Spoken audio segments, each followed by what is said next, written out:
you talk to me about what the obstacles were in terms of getting black men trained as pilots? What stood in the way? Well, the thing that stood in the way was their color, and that's where it all begins. Now, the this color situation going into World War II essentially evolved from the performance of blacks in World War I. Now, there was a lot of heroism exhibited by blacks in World War I, but they were mostly blacks who fought under the leadership of the French, as opposed to those fighting under leadership of Black Jack Pershing, and who were in the American Expeditionary Forces.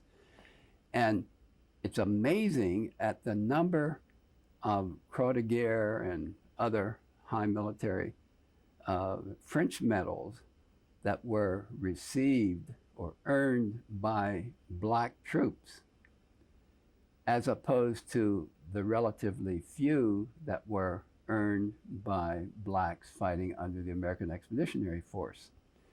And the reason was that the French used them in the same manner in which they used their own troops. Under the American Expeditionary Force, they did a lot of the scut work, the Graves registration, the quartermaster, the KP, the truck drivers, all of those kind of things. And so they never really got into a combat situation where their prowess would be known. It was a foregone conclusion that they did not have the intellectual ability or the nerve to fight, and especially to fight under their own leaders. Now, in about 1925,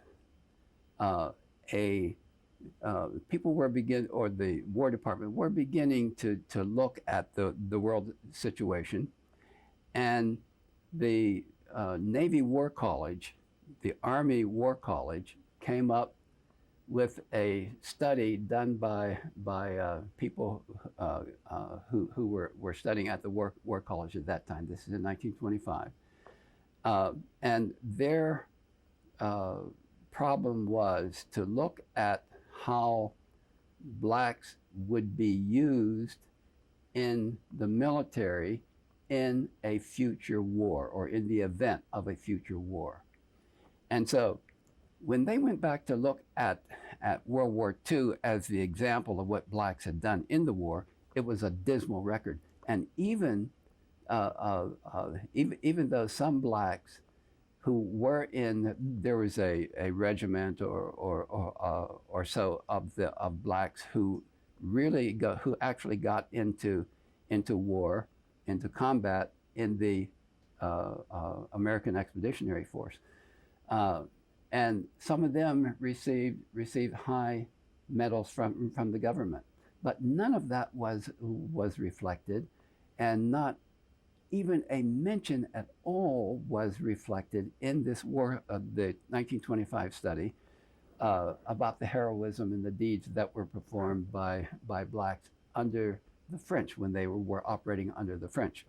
Well, this study, 1925 study, came out with such things, and I don't remember all of them, but I'll give you enough of the detail to give you an example. First of all, blacks did not have the cranial capacity.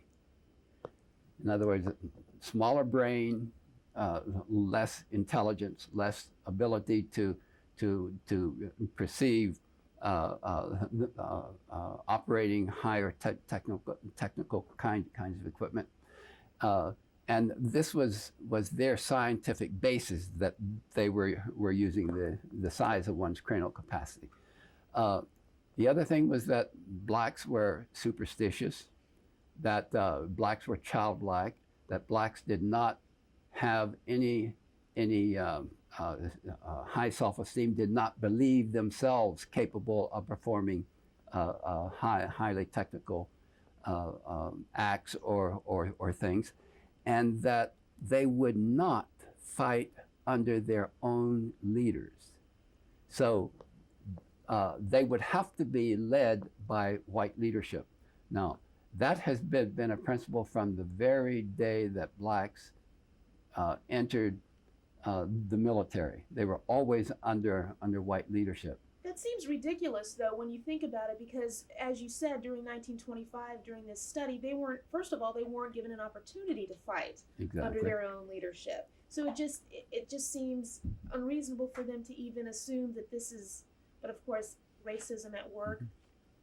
But you see, if they had looked at the French example, they would have seen that blacks were fighting under their own leadership under the French. So no, they're all black, they're all American, but one has the opportunity and the other has no opportunity or very little opportunity. And therein the difference lay. Now, when you're looking to evaluate them and you're only going to evaluate one segment and totally forget about another segment, you're going to come out with a biased opinion. And the way the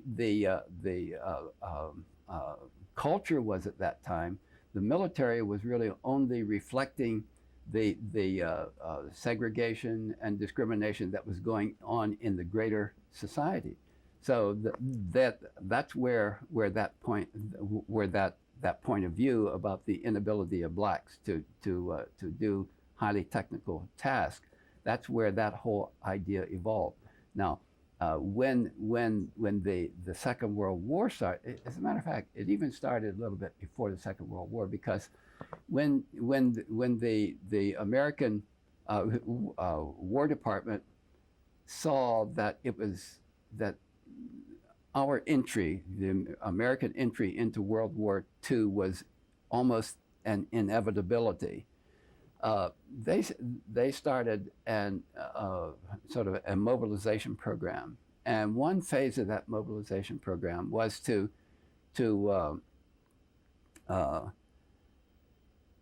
start at universities and colleges all across the country a CPTP program, a civilian pilot training program, and the aim of that program was to turn out, I think, about 10,000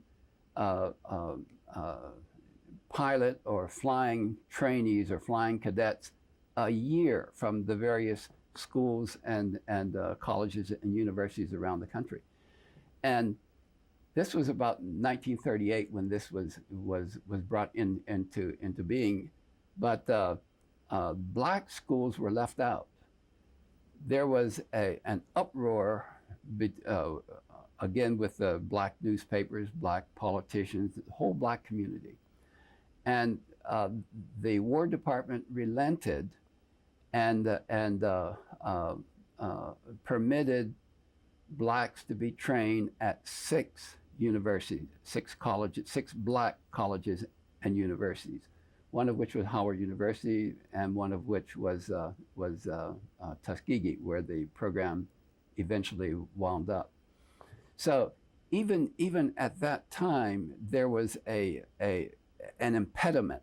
That same racial bias was an impediment to having blacks enter in freely into the civilian pilot training program. The object of that program was to, as I say, to produce about 10,000 pilots a year. And then in the event of war, then you would have sort of a base pool to draw from to funnel people into the military phase of pilot training or of military flight. And so that's how that came about now. But also at the same time, though, there were blacks who were attending white schools, and some of them were permitted to get into CPTP programs at those white schools. At others, they were not permitted to get into them. But anyhow, that's sort of a lead into what things were like at the beginning or at the outbreak of the Second World War. Okay, so and we're kind of getting into, because one of my questions was, what was Eleanor Roosevelt's influence on the Army's decision to start training black fighter pilots? Was she influential during that civilian pilot training program, or did she come later on when Tuskegee ultimately got the contract to train these pilots? No, I think Eleanor Roosevelt was sort of in it from the beginning. Now I think the time that you probably mostly hear about was when she took this flight with Chief Anderson at Tuskegee, and I believe that was around sometime in early March of 1941, I believe. But Eleanor Roosevelt has sort of always been sympathetic to the Black cause. For instance, she always had a very strong relationship with Mary McLeod Bethune. Mary McLeod Bethune was one of the Black leaders who were brought into Roosevelt's Black cabinet around 1936 or 30, somewhere around that point, 1934, 36 or something like that. And this Black cabinet consisted of, I don't know, a large number of Black intellectuals, Black politicians, and the number who were actually politicians were few. The aim for, in terms of qualification for bringing in Black leadership in Roosevelt's so-called Black cabinet was to have people well placed in responsible positions of all segments of the government so they could advise the administration on problems relating to Blacks in those areas. And so the Agriculture Department, Defense Department, all of these departments had members of had Blacks in as advisors to the secretaries and to the other administrators in those units. Mary McLeod Bethune at the time, I think, was head of the youth administration, and that's not exactly the name, but it was the National Youth Administration. That's what it was, and she and Eleanor Roosevelt were very good friends, and so I remember there was one case where Black soldiers were, not just Black soldiers, but Black draftees who wanted to go into the Air Corps were complaining about the fact that even though Congress had set up an Air Force or a segment of the Air Force in which Blacks could go, that no action was being taken on it. Now this was the early part of about the middle of 40, very early part of 41. No, it was in the early part of the 40s. Well, Mary McLeod Bethune sent a copy of this letter to Eleanor Roosevelt at the White House. And shortly after that, well, then some action was taken in form of I believe it was from the War Department, admonishing those people who were supposed to be carrying out this policy to get on the job and to carry it out. And I know later on, Roland Hayes, who was a famous Black leader singer during that time, along with Marian Anderson and Paul Robeson. But Roland Hayes was this was after the war had started, and when he visited Black Army units or Air Force units in Europe to sing for them, he also did a lot of talking with soldiers, you know, that he met with or who came up to congratulate him and so forth. And what he did was when he returned to the United States, he sent a report to Eleanor Roosevelt stating some of the things that had been told to him by black soldiers overseas. So she had a funnel through Mary McLeod Bethune, through Roland Hayes, and through a lot of other people that she had sort of endeared herself to, in a very good sense. It's no political kind of a deal. It was just the way she just operated, and so she had this sort of inside view of what blacks' problems were, and what their desires were, and things of that sort. The other thing was that since the president did not have the full mobility, because of his paralysis, that Eleanor Roosevelt very largely acted as his eyes and ears all over the country and all over the world, because she visited units overseas, and when she did, she visited black units as well. And so she came back, and there's no record showing what she said to him, but I think the outcome of actions were evident that she had a lot of input in that.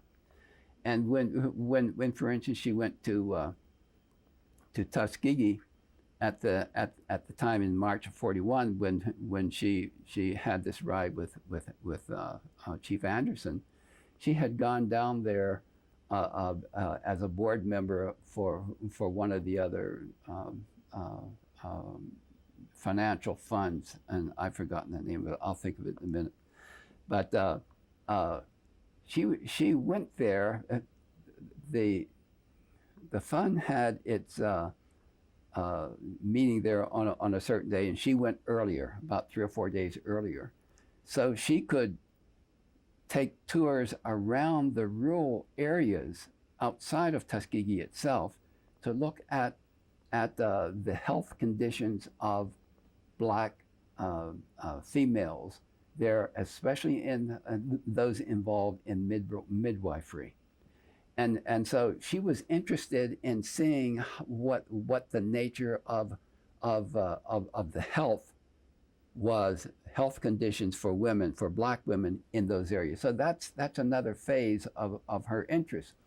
But it was while she was there for this board meeting that she was also taken over to Kennedy Field, where the flying program was underway, and insisted on taking this flight with Chief Anderson, much to the consternation of the Secret Service people who were there. They were supposedly had and this may be hearsay or conjecture, but anyhow, she was the Secret Service people were supposedly had supposedly called Franklin Roosevelt to ask him what they should do, and he said, "You can't tell Eleanor Roosevelt anything, so let her go ahead." Now that may or may not be true, but the thing is that when she set her mind to something, she usually did it. And I can recall another incident. This was back in 33 or 35 or 36, that she was asked by an aircraft company to endorse their product.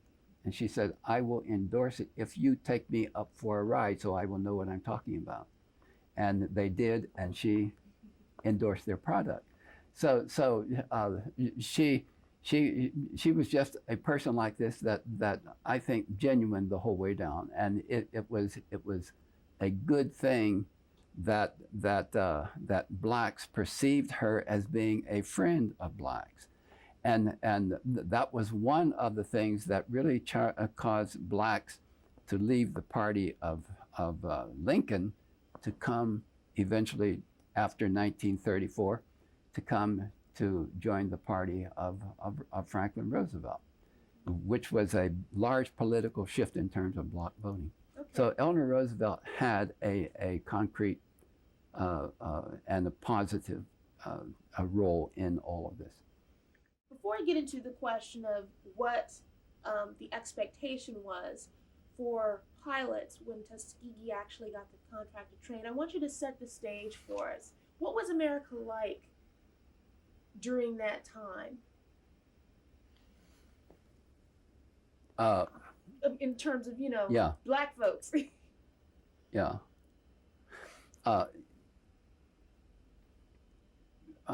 Essentially, what America was like was the whole American society was a segregated society.